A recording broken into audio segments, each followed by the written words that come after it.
Hi everyone, welcome to Maths video class 6 chapter 27 quadrilateral, and we are on last topic of quadrilaterals, types of quadrilaterals, that is square.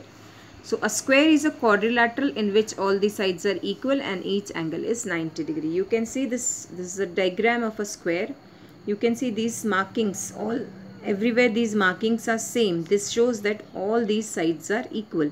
So side AB is equal to side BC is equal to side CD, which is equal to side AD. What does it mean? Then all these sides are of same length in a square. Yeah. If AB is if one side is 5 centimeter, all the sides will be 5 centimeter. Then second is each angle is 90 degree. So you can see this interior angle. This shows it is 90 degree. So angle A is 90 degree, angle B is 90 degree, angle C is 90 degree, and angle D is 90 degree. So AB is equal to BC is equal to CD is equal to DA. Also angle A, angle B, angle C, angle D all equals to 90 degree.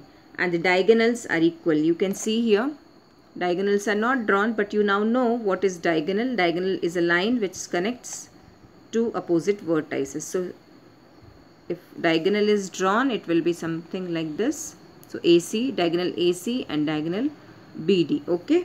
So they are equal and they bisect each other. Now if diagonal is drawn, it will be AC and BD. So they are equal in length and they bisect also each other. Okay, now I'll not explain what is bisect. In last video I have explained it. Okay, so here students, I know you'll get a little surprised. So quadrilaterals chapter finishes here. Okay, quadrilateral chapter is finishing here. Now you'll say, how come? Because 27b we are cancelling completely.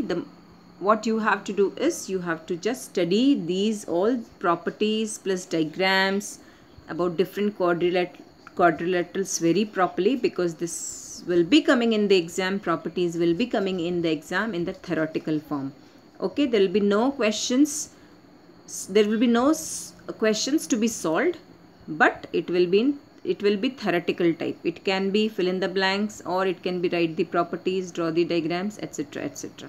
Okay, so this time from exercise 27b nothing is going to come. Exercise 27b is completely cancelled. Okay, so now we will start our new chapter, that is percentage. So percentage, that is percent, and chapter number 16. Okay, so let us see percent. Percent. So when you go in a market and if you want to buy something, what do you say? Per kilo, what is the rate, right? Per kilo. Or per pencil, what is the price per pencil, or what is the price per kg or liter? So they tell you that per kg it is this, per kg it is this. So what is the meaning of per? Means 1. Okay, so percent. Per means 1, or we can say for every, for each. Per means for every or for each. Alright, so cent means, what is the meaning of cent? Cent means 100. Okay, cent means 100.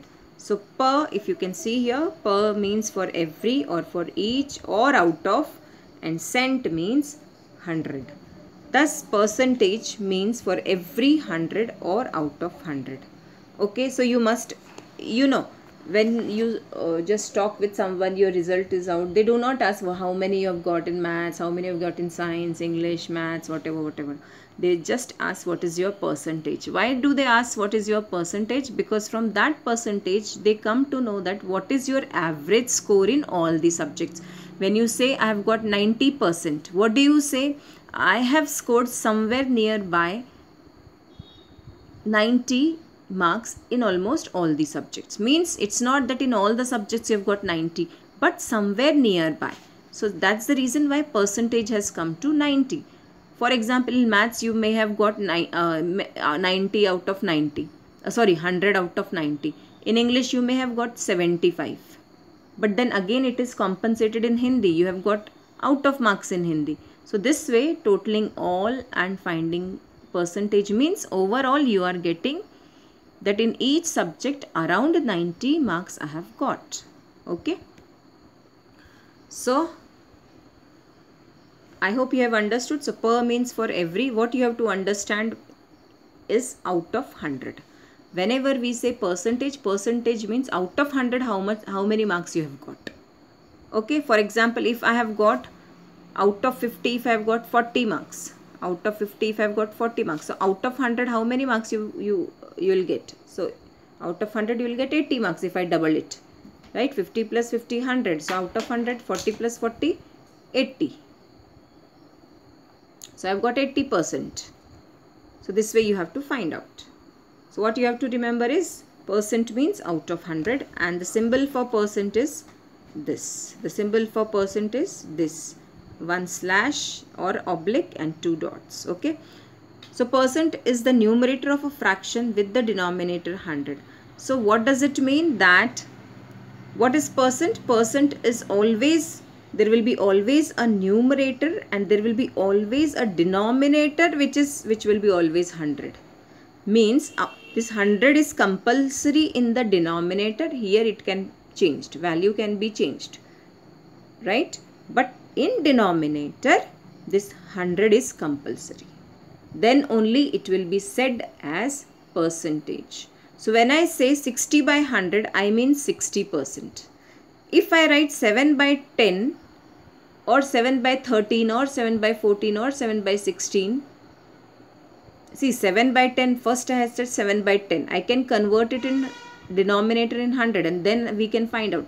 But if the case is like 7 by 2, 1 by 2, then it is not allowed. Okay.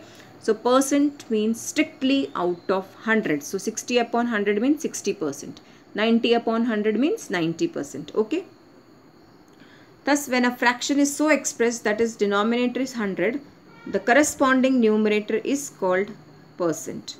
So 3 by 100 means 3%. See, the denominator is 100, but here in this case 7 by 50. Now you will say, miss, you told out of 100 only it is possible. Then convert this 50 into 100. Then how to convert this 50 into 100? You know that if I multiply, just find out a number which you should multiply with 50, which gives you 100. So if you multiply 50 by 2, you get 100. And in my previous videos I have already said that when you multiply or divide, it should be by both numerator and denominator, or LHS and RHS. So in this case it is numerator and denominator. To make this, to convert this 50 into 100, I have multiplied both numerator and denominator by 2. So 7 2s are 14 and 50 2s are 100. So my answer is 14%. Okay. So I hope you have understood. So let's see how to solve. Don't get confused in the exercise. Okay, easy it is. So we are on exercise 16a. Express each of the following statements in percentage form. 13 out of 20. 13 out of 20. Now this is given in a like normal way. You have to convert it into percentage. Okay, 13 out of 20. 13 out of 20. So you can see first how to write 13 out of 20. Like suppose 20 marks test has been taken, out of which you have got 13 marks. Okay, so 13 out of 20. I have written it. Now I told you in the denominator it is compulsory to have 100. So what you will multiply with 100, you will get 100. What you will multiply with 20, you will get 100.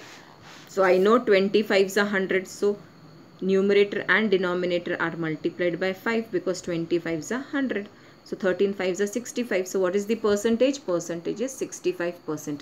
So if you have got 13 marks out of 20, your percentage becomes 65%. Are you understanding? Next is 21 eggs out of 30 are good. Means how many eggs are good? What is the percentage of eggs which are good? So let us see. 21 upon 30, you know 3 sevens are, 3 tens are. So now again same issue, 7 by 10 is here. So numerator and denominator gets multiplied with 10, 7 tens are 70, 10 tens are 100, so 70%. Okay, so just make denominator 100 and then find out the percentage. Okay, whenever you are multiplying denominator, its multiplication should be done with numerator also. Okay, so let's see in next video rest of the questions, and please start studying and take care.